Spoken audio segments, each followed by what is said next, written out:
What's up guys, Fuelish Garage here. So I'm going to be doing a clutch replacement in this video. I'm going to show you guys the steps on how to do that, everything you need to know, all the tips and tricks. I don't really have much special tools, but I'm going to be doing it on this 83 Toyota Celica, the 22R 4-cylinder, and a W58 5-speed. So it's a pretty simple car, not a whole lot going on, but manual transmissions are mostly like that. There's not a lot of wires under there and whatnot. So I'm going to show you guys what's going on with that, how to do that. Hopefully you at the end of the video, you guys will know how to replace the clutch in your car. Right now I'm going to show you guys the parts that I got for it, so stay tuned. Parts that I ordered, it's all XC stuff. This stuff was actually pretty cheap. I think it was like 60 bucks for this clutch kit. I also got some bushings for the shifter, and we're going to throw the starter in while we're in there. You're going to want to come inside the car here, and I already removed the trim piece, but it's pretty easy to remove. It's just held on by some screws around here and stuff. So I'm gonna get this shifter removed because that's gonna allow us to pull the transmission down without, this thing was totally worn out. There's not even the coupler down there left, so it was pretty sloppy. All right, so first of all, I'm gonna go ahead and pull the drive shaft out and drain the transmission. Those are the two first things I'm gonna do to minimize any spillage.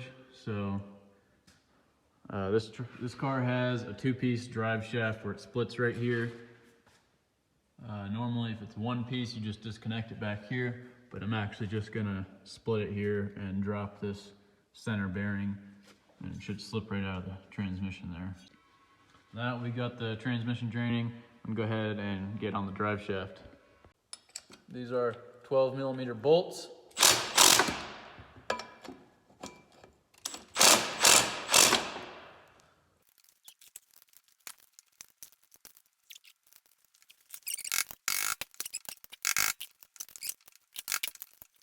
$14mm bolts out for the center support bearing.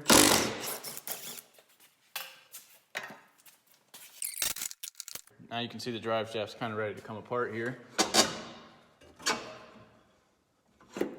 We just need to break free the connection here. This thing's being kind of stubborn.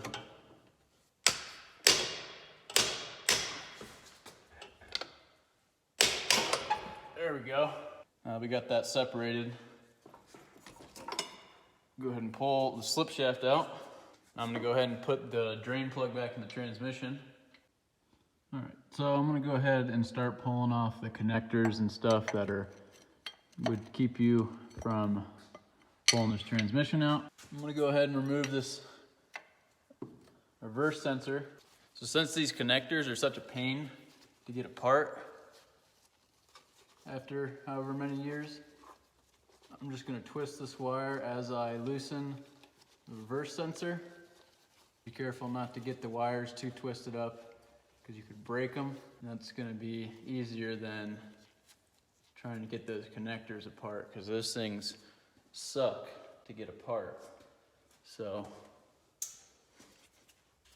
next thing I'm going to do is remove this speedometer cable. There's a 12mm bolt. Next thing I'm going to do is remove this speedometer cable. There's a 12mm bolt. So I've got that bolt removed. Pop this speedo cable out.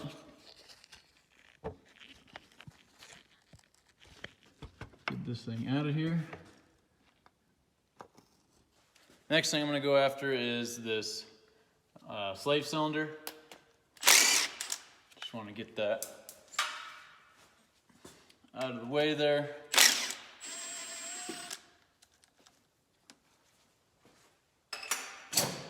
So that doesn't interfere when we go to pull the transmission out. And now that all that's left is the rear cross member, and the bolts that are around the bell housing here. So we're gonna go ahead and pull those out next. I'm gonna start pulling out some of these bell housing bolts. There's a 14 mil.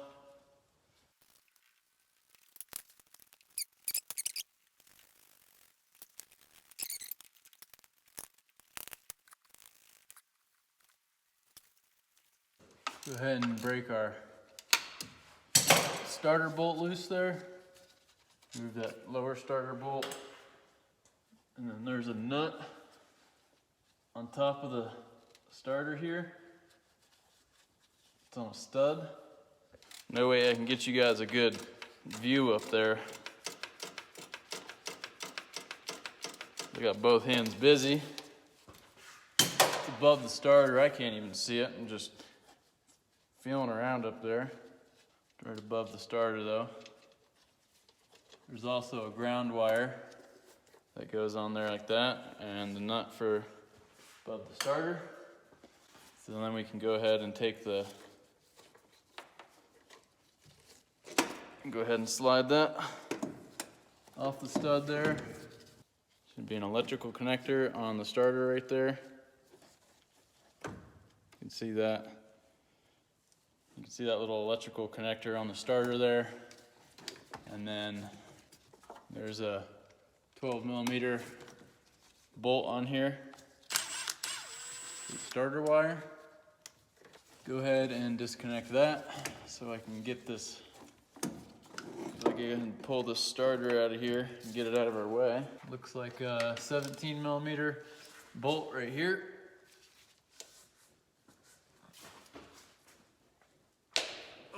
That was the one bolt that was tight.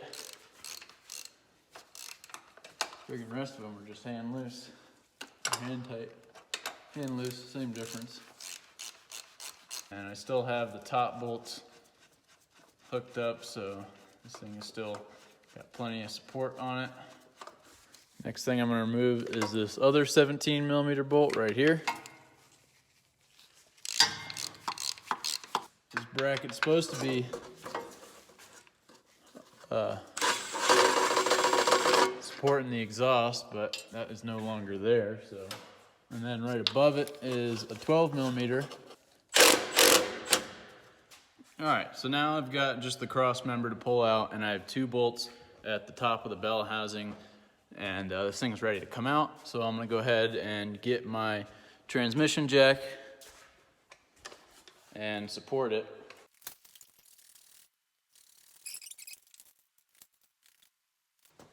Now I've got this thing safely supported. Next thing I'm gonna remove here is this transmission cross member. These are 12 millimeter bolts.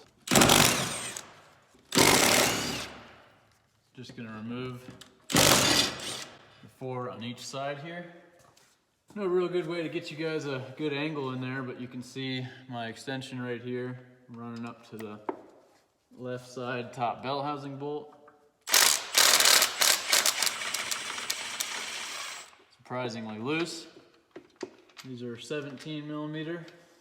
So we've got one more on the top here, another 17 millimeter holding the bell housing in. All right, so that should be the last bolt holding everything together. I should be able to wiggle this thing out and lower it down with the transmission jack here.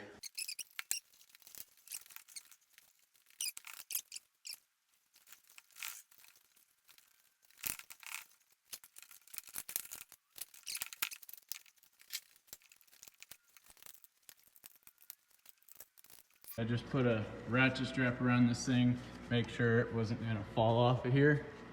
It was pretty tight up through there. The transmission seemed like it was hitting on the firewall right there. Had to bend that heat shield out of the way.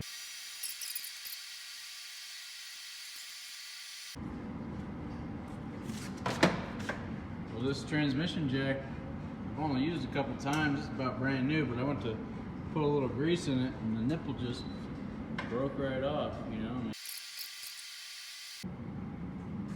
All right, so we got that out of there. It's looking pretty decent. Here is the throwout bearing, which is That's what I was hearing whenever I push in the clutch. So I'm gonna get this clutch out of here. These are 12mm bolts. And use my 17mm socket again.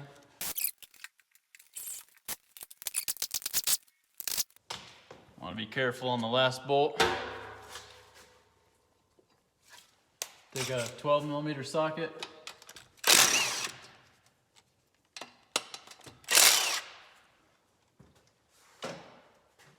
Just want to pull this plate off to get a good look at the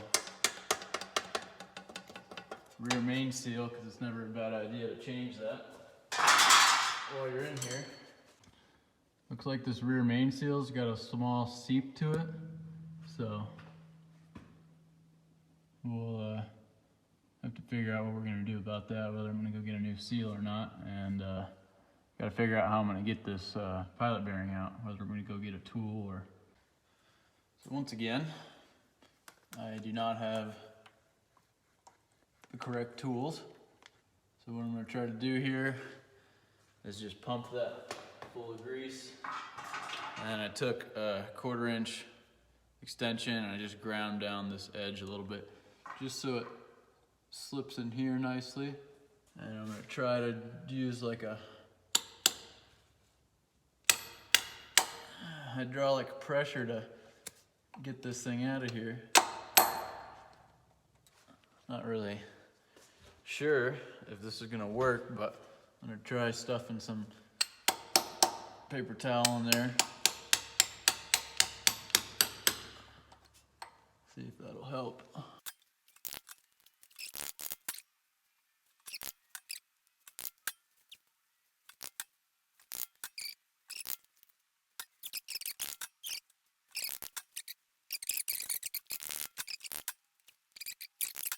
Success. You gotta friggin' scrape all your shit out of here. Yeah, look at all that. Just gonna take the new one, set it in there.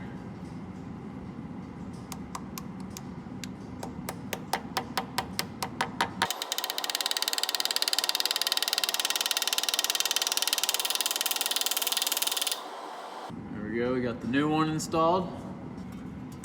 Cover back on here.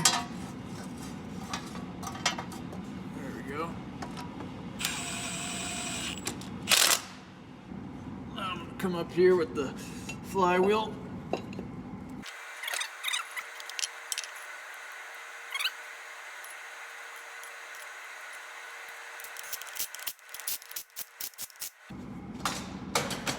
I'm gonna go ahead and torque these down to 80 foot-pounds. And we're gonna need to hold this flywheel here.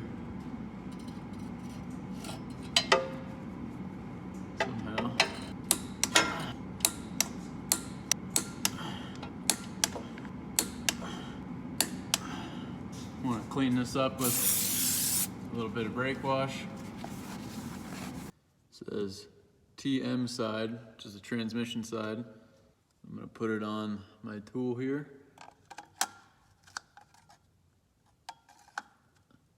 Get that guy set down on there like that. I'm going to take the pressure plate. Make sure all your dowels line up good. Make sure this is nice and centered. Make sure it's as centered as possible.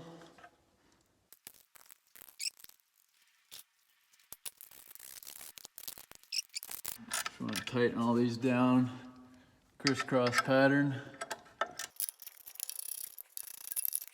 Tighten these all down in a crisscross pattern. Star pattern like a wheel.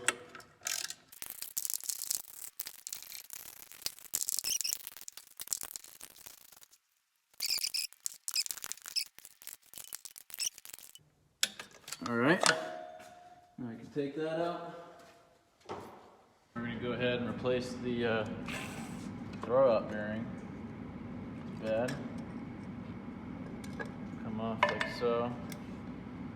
And we can take this out of here so we can grease up our pivot bushing here. We're gonna want to give all this a good cleaning before we do anything else. So for this throwout bearing, all I'm gonna do is take a 27 mil socket, set it down like so, put this over it.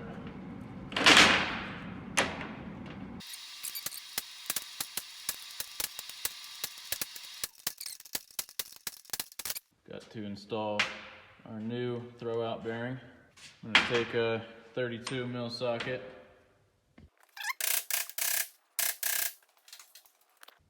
That way the socket's hitting right on the race of that bearing. This is where you need to be careful about how much grease you want to use, but just put a little dab on each one of these little corners. Take your clips. They go on like that. We're going to take a little bit of it and get inside this. Get some inside there.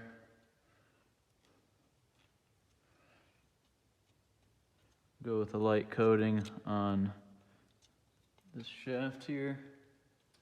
We're going to do that. Take a nice little glob of it and we're going to stick that right in the pivot hole there. Got to get this little spring over the pivot ball. That's what holds it on there.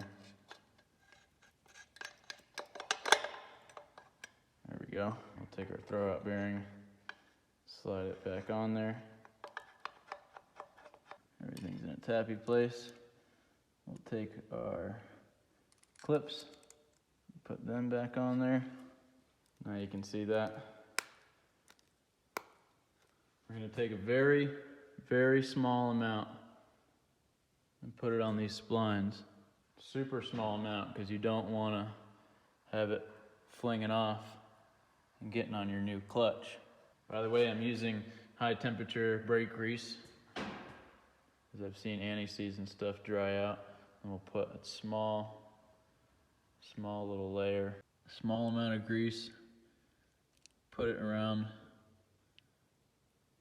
the face of this guy, because that's what comes into contact with your fingers on your clutch. All right, we got the clutch all installed, torqued down, everything's good to go there. You would normally want to replace your rear main seal, but in this case I didn't. So we've got the throwout bearing installed, seems to move nice and smooth, and the transmission is dirty, but other than that, it's ready to install. Don't forget your boot for the throwout arm. So when we go to put the transmission in there, we gotta make sure that this pilot shaft slips in there nice and easy, and then the splines get engaged and everything meshes up good. That's the reason why I use this tool. I can use it to demonstrate the actual shaft of the transmission, but when we go to slide the transmission up in here, I want to make sure it gets those splines right, and then the tip of that shaft goes right into the pilot bearing. So the reason you use the tool, so when you go to slip it in there, it goes right in. There's no moving the clutch around, trying to find it and fight with it and all that.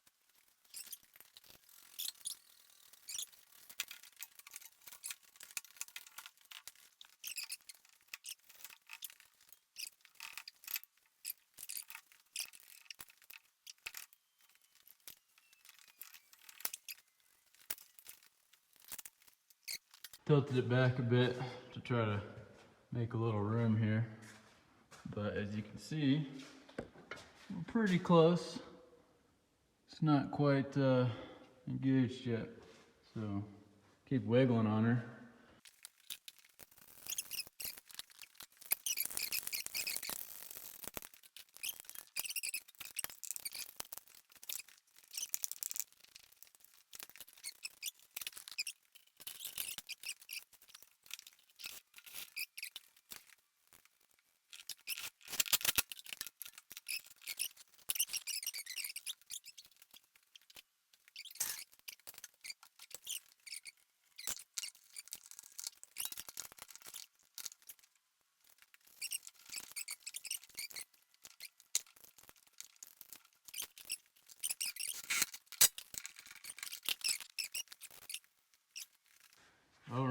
thing's not looking like $1,000,000, but it's okay. Should be okay.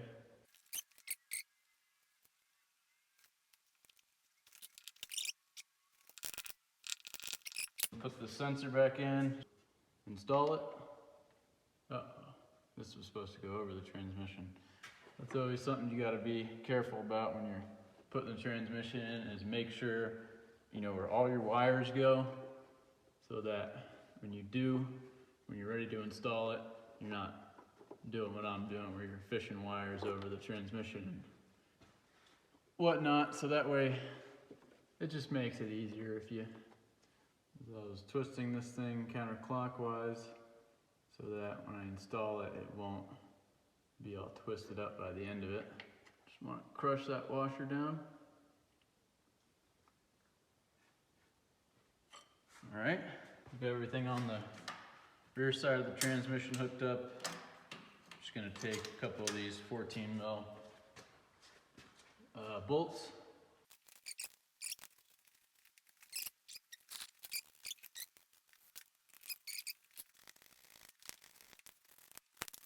Well, my camera was full, so looks like I'll have to get a new camera, something that can hold a little more storage. All I did was get these 4 bolts tightened up, 14mm for the bottom of the bell housing. And next thing I'm gonna go work on, I'm gonna hold off on the slave cylinder. I'm gonna get the starter installed and the wires hooked up, and then we'll hook the slave cylinder up. And should be just about it for the transmission, and then I'll pull this thing down and start doing a good tune-up on it.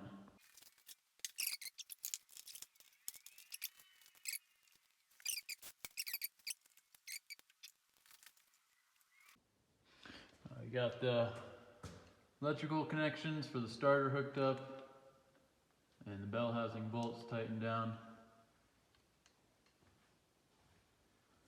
We can get our slave cylinder installed. Just make sure that the rod goes into the little coupling there. Next thing I need to do is refill the transmission with oil, so remove the fill plug here. To make this a little easier, I'm just going to go ahead and fill it up right through here.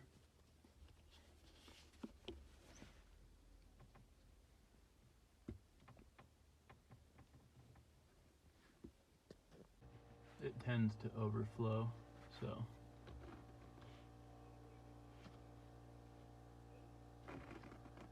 I already made a mess, of course. I got these shifter bushings here. Slide it up under those, like that. Make sure all this moves real nice and good.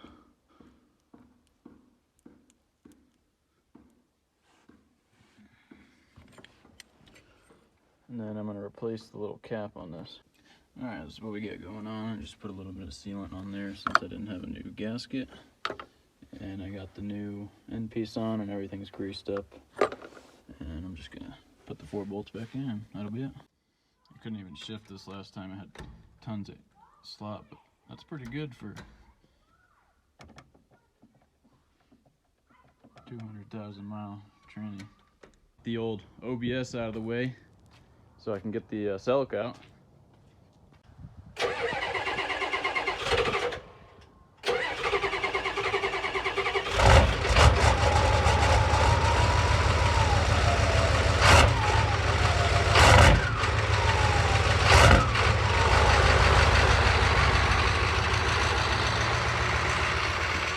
Like the OBS, this thing don't like to start either, and the cold start injector don't work. Sick Cadillac. So let's give her a little snort and see if she'll fire up for us.